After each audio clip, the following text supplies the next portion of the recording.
Hey guys, it's Coco and welcome back to my YouTube channel. Thought we'd do things a little different this week. I thought we'd switch up the scenery and do a cozy campaign 4 discussions, theories video.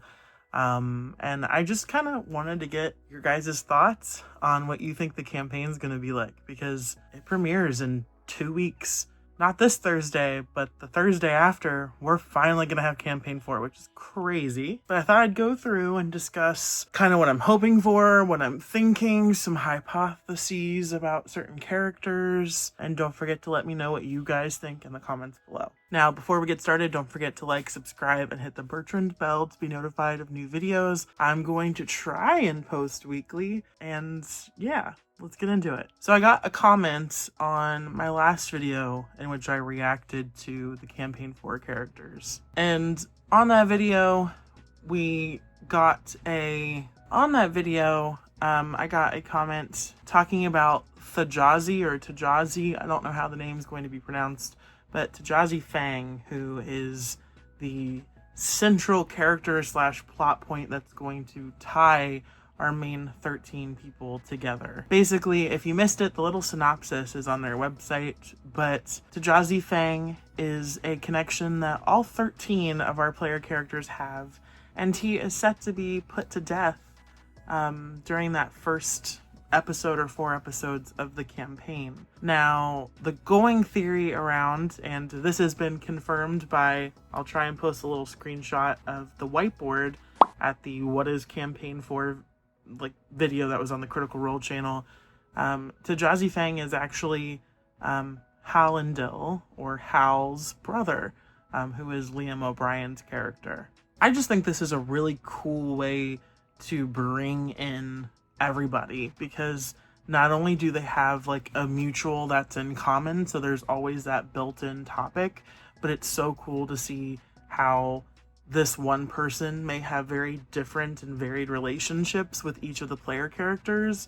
For example, yeah, he might be Hal's brother and he might get along with Hal really well, but he might run into someone like Bolaire, who, thanks to one of the promo videos that they did on Shorts, we know is a museum creator. Like, what if Taji stole something from the museum and that's what he's being put on trial for, put to death for, because he stole something valuable maybe. I just really applaud the fact that they did give a built-in topic of discussion, and it also allows for some really cool and varied play for Liam, because I feel like family and home is always such an integral part for Liam's characters. There's always a storyline around his family, so it's really cool to see how through each campaign he twists and changes and tries to do different takes on those relationships. In the first campaign, he's really close with Vexalia and has a very tortured relationship with his father, and he lost his mother. And then you get to campaign 2 with Caleb, who had lost both of his parents at his hand, sort of. And then in campaign 3, you had family members that he had lost, his husband and his stepfather, from an assassination attempt on the Voice of the Tempest. And now we have a character who is likely to die, who is also very close to him. That's his brother. I just love how Liam always brings a family dynamic into the story, because it is very easy to go, oh, I play a orphan and I have no familiar connections because I don't want those kinds of entanglements in my gameplay. I want to play in the, swords table class where it's just action-y stuff, but I like that he's very heavy into the roleplay and that he's bringing that extra depth. So, like I mentioned earlier, one of my theories, because Taliesin did confirm that Bolaire is a elven curator at a museum, I think Taji maybe stole something from the museum and was caught red-handed, and we are seeing the repercussions of that. I just think it would be really cool to see Bolaire not necessarily be like an antagonistic foil to Hal, but it could be a really cool dynamic to see, in which,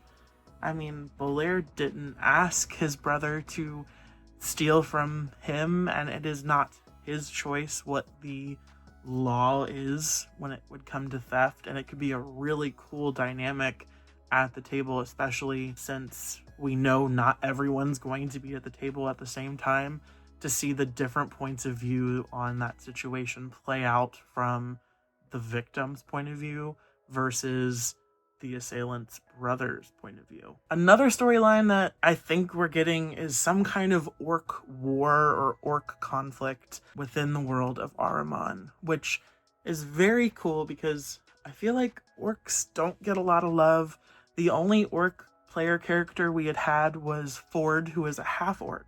And now we have Hal and Tasia, who I'm so excited to see what they can kind of play at with these dynamics with a war going on. Is it a specific orc faction that is causing trouble, maybe? Is it some kind of persecution that they're going to explore? We also know that HalanDILF is a bard. So I think it's going to be very interesting to see Liam play a character that is more, I'm going to say more, not light on depth, but maybe someone who doesn't take himself as seriously, because he does seem like a very charismatic character. And I'm excited to see how maybe their point of view on their race is going to connect to this war storyline. Are they for the orc war? Are they against the orc war?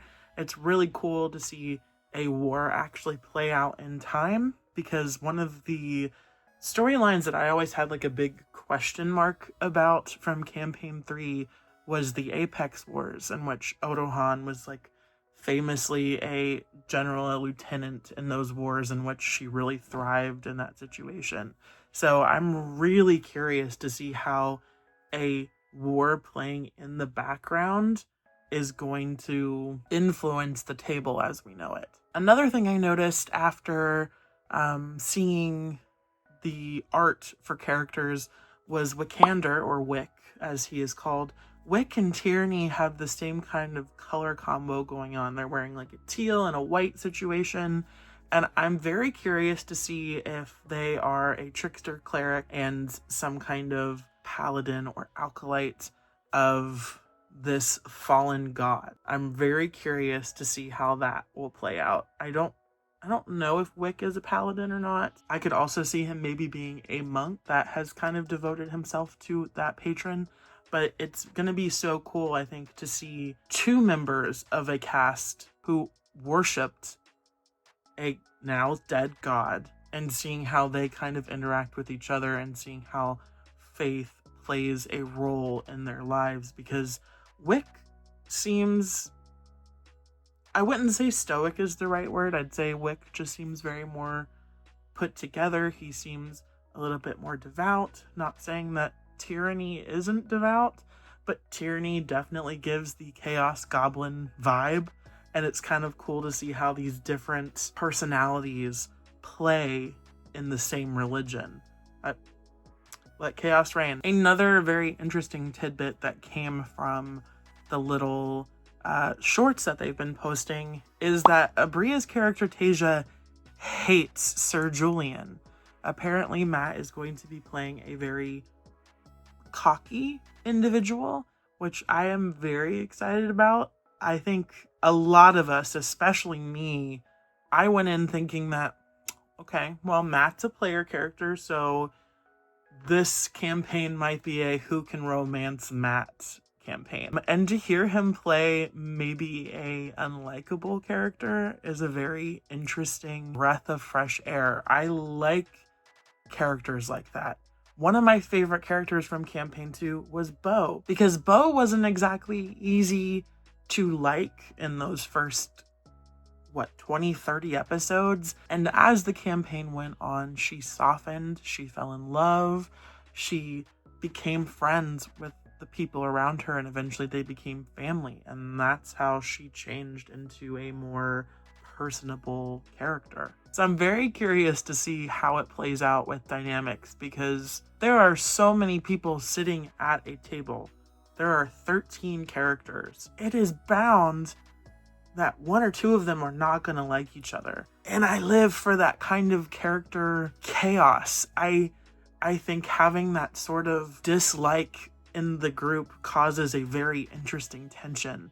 And I'm so excited to see how that plays out. As for theories about what this campaign could be about, I definitely think it is going to be a storyline about a people who are not necessarily reeling, but they're still affected by the death of godhood in this world. They're not abandoning religion, which is very interesting because you do have characters like Wick and Tayor, who that is going to be a very central plot point to those storylines. But it's also going to be so interesting to see them play around in a world in which the gods have little influence compared to Exandria, which was very god heavy, especially that first and third campaign. So I think it could be really interesting to get a storyline after the first arc, which I think the first arc is going to be all about Taji Fang and Hal's family and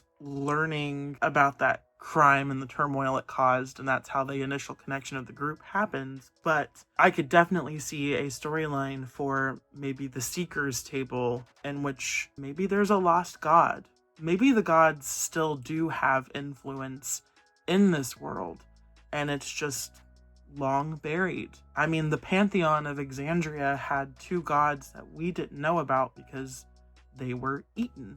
And so they were not present in the zeitgeist of religion during those first two campaigns. So I think it could be really cool to see a storyline in which maybe there is a lost god who is still out there and secretly pulling the strings of fate on people. It could also be really cool to see a character maybe within our own party. For example, I think there's definitely going to be some darkness and some characters who aren't above the belt when it comes to mischief and sinister dealings. It could be really interesting to watch a storyline in which, oh, we live in a world without gods. Let's change that. I'm going to become one. And watching an ascension play out in a campaign, I think would be such a cool storyline and kind of a surprise twist in which maybe they're doing things that are questionable throughout the campaign. Maybe those things start to click together as we hit a denouement.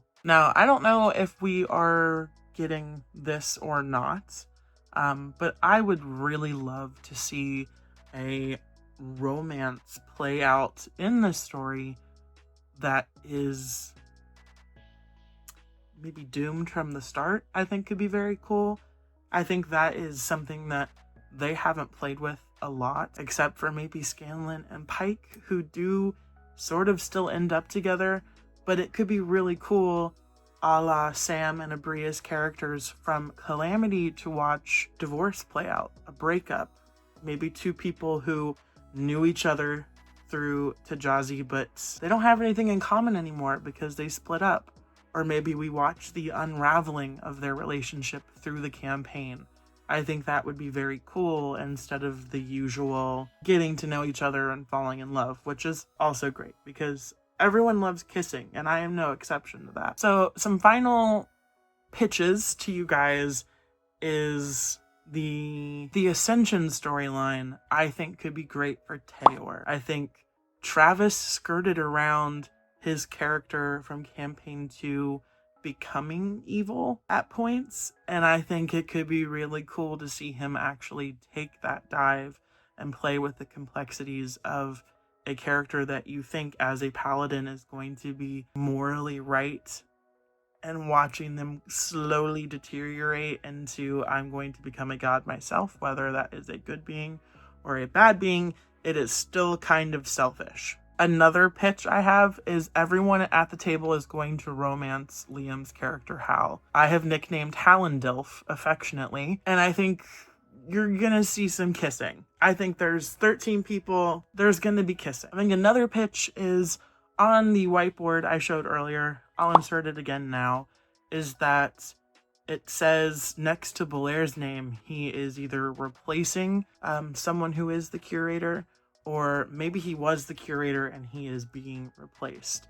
So I am pitching one of two things. Either he is the victim of a theft and he is being replaced now, and that is a storyline for him in which he has to find work or something that causes him to join this group of adventurers. I think another cool storyline could be that he is the replacement, and that could make sense for why he isn't at the table the whole time, because as you know, they are splitting into 3 different tables based on play style. However, there will definitely be some mishmash going around, and I think it could be very interesting to have that be a good reason for why he's not at the player table the whole entire time. I think these characters having built-in reasons or jobs or relationships with loved ones that keep them from being at the table the whole time is really beneficial, because it doesn't feel like oh, this happened so you have to leave. It's like hey, I have a job, so I can go do this one thing because it's important to my storyline and it's important to maybe the museum, for example,